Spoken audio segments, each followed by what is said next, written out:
Nahulihan ng baril ang driver ng pickup truck na nasita sa South Cotabato.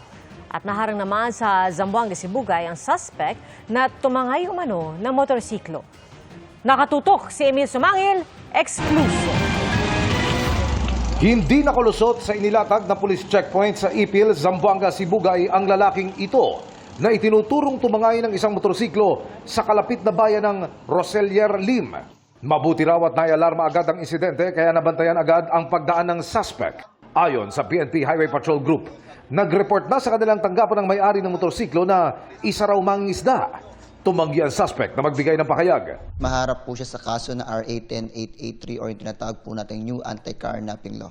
Sa Coronadal City, South Cotabato naman, sinita sa checkpoint ang pickup truck na ito dahil bukod sa basag ang taillight ng sasakyan. Naghinala raw sila dahil heavily tinted ito. Ayon sa HPG, walang maipakitang mga dokumento ang may-ari ng sasakyan at habang kinukwestiyon na nga ng HPG ang driver, nakita raw nila ang isang baril.